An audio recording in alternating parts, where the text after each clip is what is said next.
guys, so meron tayong panibagong vlog. BMW 320i o 2007. So ito guys,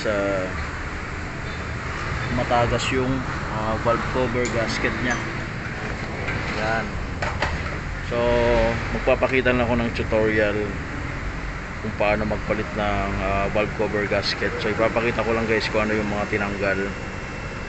So yan.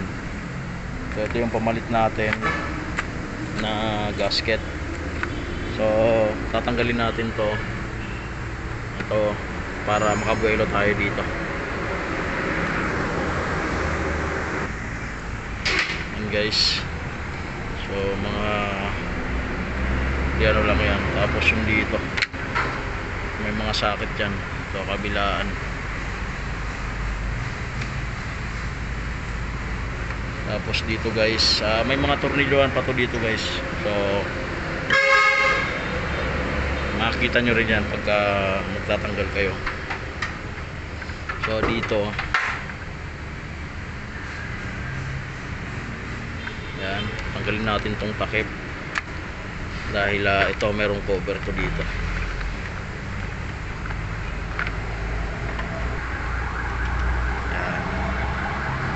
Kailangan rin nakaangat to para makabuelo tayo.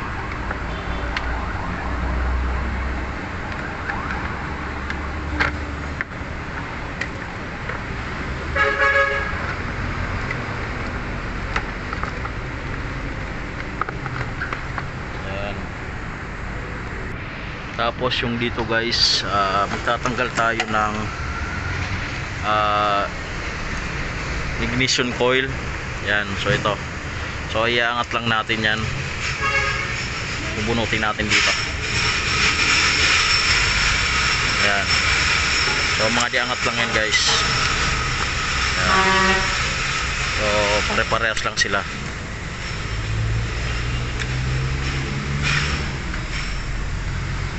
Yan. So medyo maganit. Gamitan natin ng flat screw.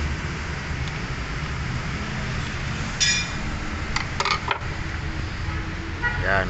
So pwede nating bunutin to. Yan. Ito yung ignition coil nya.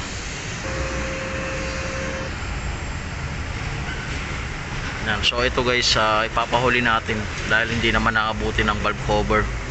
So pagka natanggal natin yung valve cover, saka natin tatanggalin dahil magpapalit din tayo ng spark plug. Tapos ito, so tatanggalin natin yan. So mga dipindot lang naman yan guys. Ayan. Tapos magtatanggal tayo nitong mga ground. So sa pagbabalik guys, huwag niyong kalimutan yung mga ground, importante yan. Ayan. Uy. Yan. Yan.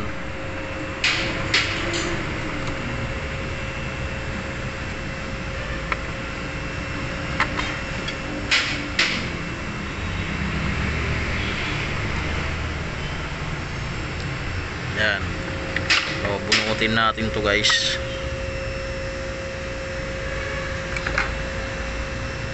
Yan. So ano siya, sakit siya guys dito.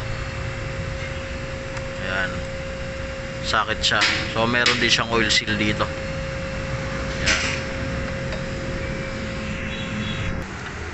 Guys, so dalawa yung ground. Ayan. So dito pa guys. Yan. Ayan. So meron pang tornilyo yan dito para matanggal natin to. So tatanggalin natin yan.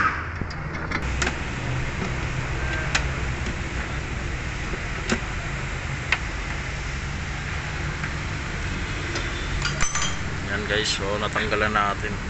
Yan. Yan guys, so ipinaling na natin yung wire dito. Tapos itong mga wire na ito ipapaling na lang natin. Tapos ito guys yung breather. Yan. So sa inyo lang yan, tapos hugot.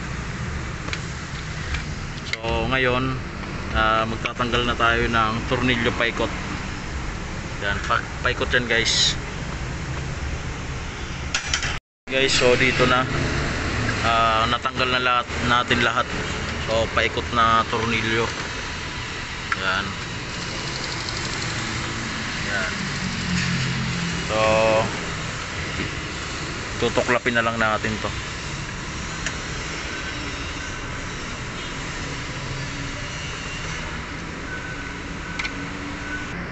Yan. So tuklapin nyo lang ng flat screw, matatanggal nyo na yan.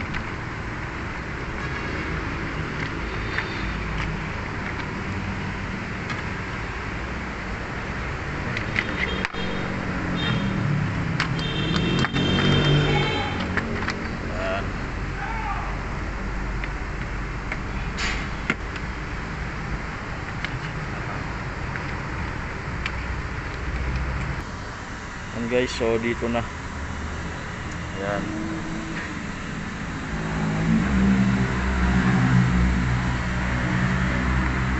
So dito guys, dito lang siya sasabit.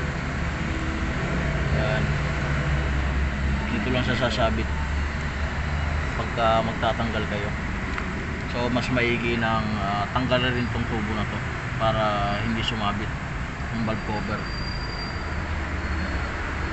So ito yung spark plug, top nya seal. So merong o-ring to dito. Dito rin. Yan, yung o-ring nya guys dito. So papalitan natin to, kasama to. Yan, kasama rin to yung mga o-ring na to.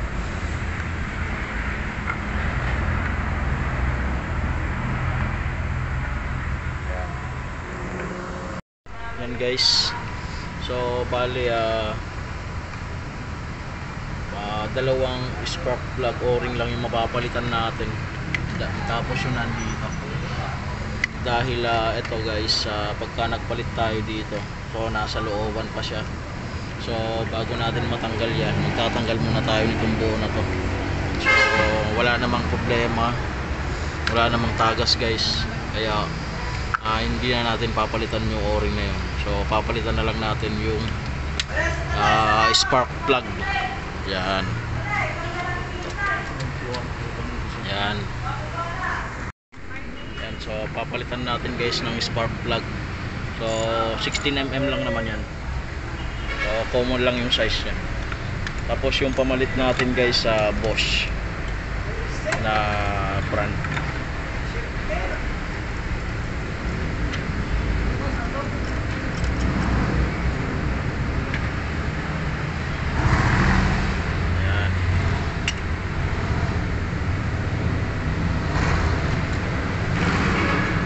Palitin na rin talaga. Yan pamalit natin guys. So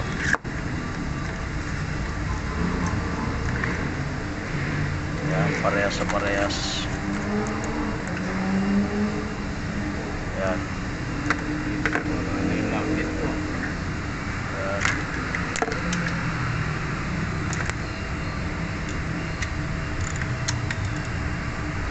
So dito na guys yung dalawang spark plug na extension niya dito. So pinalitan na natin to ng o-ring dito. Yan. So yung sa number 4 guys, yan may langis siya. So sakto papalit tayo nito. So, napalitan natin ng o-ring. So mawawala na yan. Yan guys, so kinabit na rin yung bagong spark plug. Yan. Yan guys, so may kabit na natin yung bagong gasket. Yan. So ito, bago ring gasket to. Yan. So lalagyan natin ng sealant dito. Itong mga pakon, pabilog na to. So, tapos dito tayo maglalagay ng sealant guys. O pwede rin naman dito. Tapos isasalpak na natin. Yan guys, dito na. So nilagyan na natin ng sealant to. Tapos isasalpak na natin. So kailangan guys nakaangat yung mga wire para walang sumabit. Yan. Yan guys. So isasampa na natin.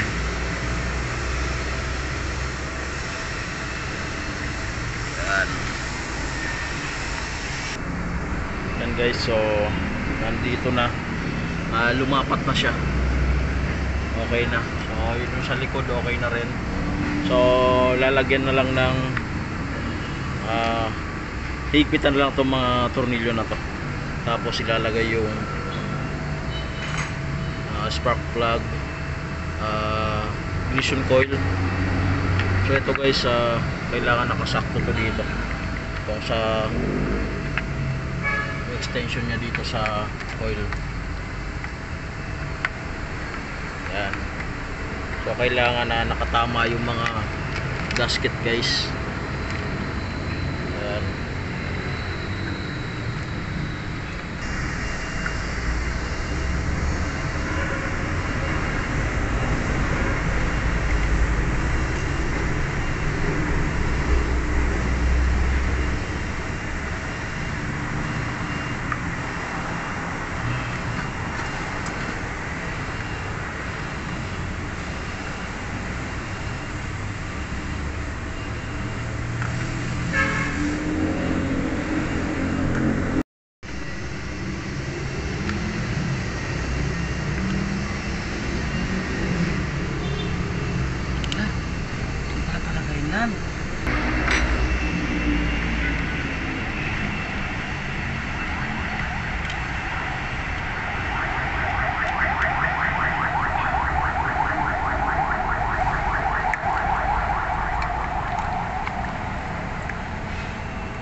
Huwag natin kalimutan to guys, itong mga ground na to, dahil napaka-importante nito. So ito pa. Yan guys, so halos patapos na tayo.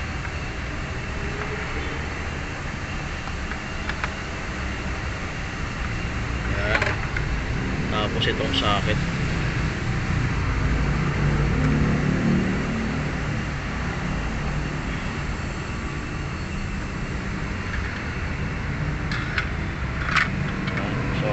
Napakasigip lang talaga magpalit ng valve cover nito. So hanggang dito na lang tayo guys, ikakabit na lang yan dyan. Like and subscribe to my channel. So napaka basic lang naman ito guys, dahil valve cover gasket lang. So at least nakita nyo kung paano. Yan, so salamat.